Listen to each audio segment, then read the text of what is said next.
காலத்தோடு காலம் அறிந்து செந்தமிழன் சீமான் தலைமையில் நாம் தமிழர் கட்சி எடுத்திருக்கிற இந்த எழுச்சிமிகு ஆர்ப்பாட்டத்தை தமிழ் தேசிய விடுதலை இயக்கத்தின் சார்பில் வாழ்த்து கிடைத்த வாய்ப்பினுக்காக நன்றி. நரேந்திர மோடி பதவி பொறுப்பேற்கிறார் என்ற உடனே ஏதேனும் ஒரு மாற்றம் வருமா என்ற ஏக்கம் எளிய தமிழர்களின் உள்ளத்தில் உலகெங்கும் எழுந்தது. பதவி பொறுப்பேற்றதற்கு பிறகு அந்த நம்பிக்கை நொறுங்கி போகும் என்பது நமக்கு தெரியும். ஆனால் பதவி பொறுப்பேற்பதற்கு முன்பே அந்த நம்பிக்கையை அவர் நொறுக்கிவிட்டார்.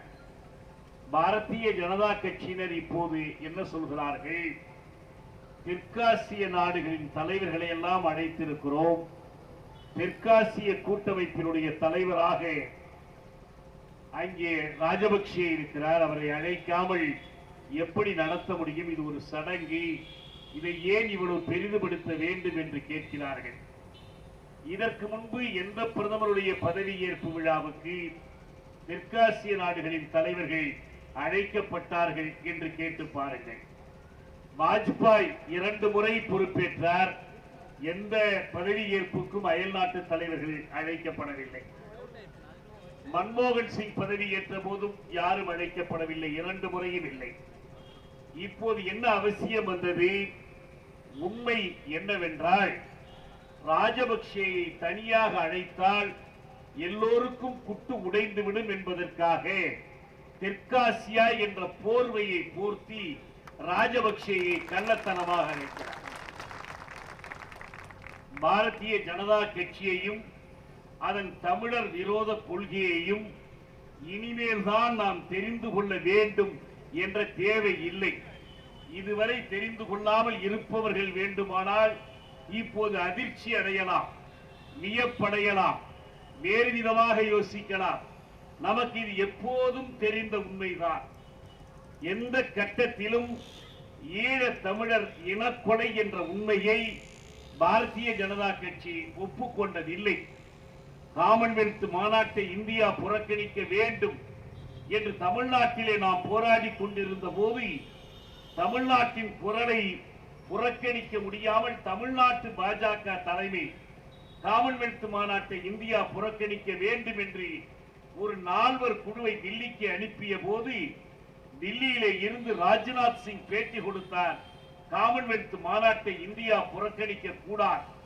இந்தியாவின் புவிசார் அரசியல் நலனுக்கு இந்த மாநாட்டிலே இந்திய பிரதமர் கலந்து கொள்வது இன்றியமையாதது என்றுதான் பாஜகவினுடைய அனைத்து இந்திய தலைமை கூறியது. அண்மையிலே நாடாளுமன்ற தேர்தல் நடந்தது. தமிழ்நாட்டிலே பாஜகவும் போட்டியிட்டது, ஒரு தனி கூட்டணி அமைத்து போட்டியிட்டது. ஆனால் பாஜக வெளியிட்ட தேர்தல் அறிக்கையில் இலங்கை என்ற சொல், ஈழம் என்ற சொல், ஈழ தமிழ் மக்கள் என்ற சொல், தமிழக மீனவர்கள் என்ற சொற்றொடர் எதுவுமே இடம்பெறவில்லை. இப்படி எதுவுமே நடப்பதாக அவர்கள் கண்டுகொள்ளவே இல்லை. ஏனென்றால் அங்கே நடப்பது அனைத்தும் இயல்பான, காங்கிரஸ் செய்வது அனைத்தும் இயல்பான, அதிலே எந்த மாற்றமும் செய்ய வேண்டும் என்று அவர்கள் கருதவே இல்லை. ஒரே ஒரு தேவை, அந்த தாடிக்காரருக்கு பதில் இந்த தாடிக்காரரை உட்கார வைக்க வேண்டும் என்பது தவிர வேறு வேலை திட்டம் எதுவும் கிடையாது. இதே பத்திரிகையாளர் மன்றத்தில் இந்த தேர்தல் அறிக்கையை வெளியிட்டு பாஜக மூத்த தலைவர் இல கணேசன் பேசுகிறார்.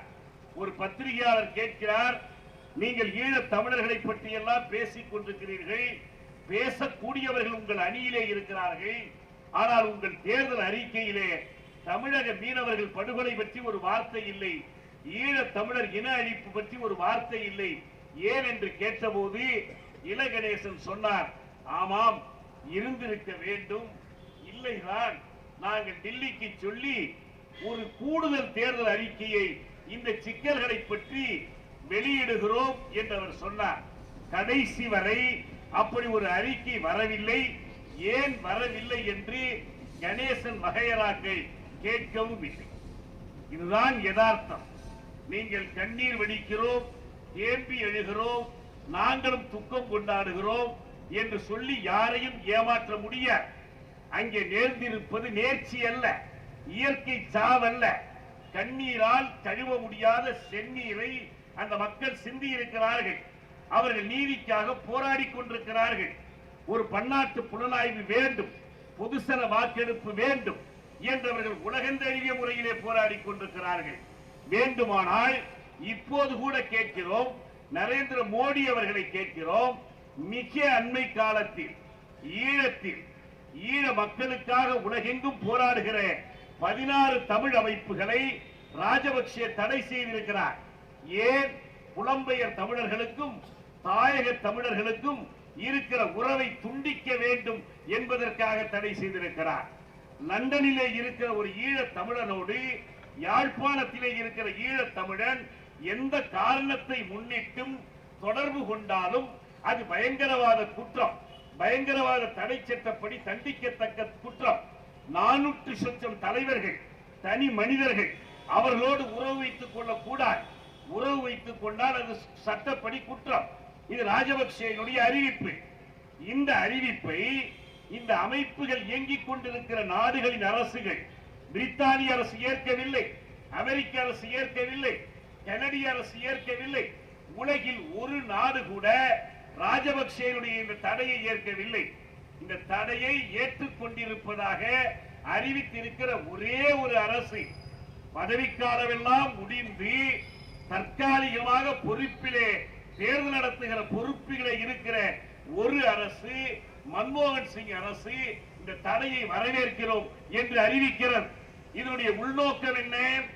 எப்படி தாயக தமிழர்களுக்கும் புலம்பெயர் தமிழர்களுக்குமான உறவை துண்டித்துவிட ராஜபக்சே துடிக்கிறாரோ, அதே போல் நம்முடைய தாயக தமிழர்களுக்கும் தமிழக தமிழர்களுக்கும் ஈழத் தமிழர்களுக்குமான தொப்புள் கொடி உறவை துண்டித்துவிட முடியும் என்று சோனியா கும்பல் கனவு காண்கிறார். இது சோனியாவின் கனவு, எங்கள் கனவு அல்ல என்று மோடி இப்போது அறிவிக்கட்டும். அவர் தெளிவாக சொல்லட்டும். இந்த 16 அமைப்புகள் மீதான தடையை நாங்கள் ஏற்றுக்கொள்ள மாட்டோம், ஏற்றுக்கொள்ள மாட்டோம் என்று சொல்வதற்காகத்தான் மோடியை நான் தில்லிக்கு அழைத்திருக்கிறேன் என்று அவர் சொல்லட்டும். தாராளமாக அழைத்துக் கொள்ளட்டும், நமக்கு மறுப்பில்லை. உண்மை என்னவென்றால் காங்கிரசின் அதே கொள்கைதான் இவர்களுடைய கொள்கை. ரவிசங்கர் பிரசாத் கொழும்பிலே என்ன பேட்டியளித்தார்? ஒன்றுபட்ட இலங்கை தான் பாஜகவினுடைய கொள்கை.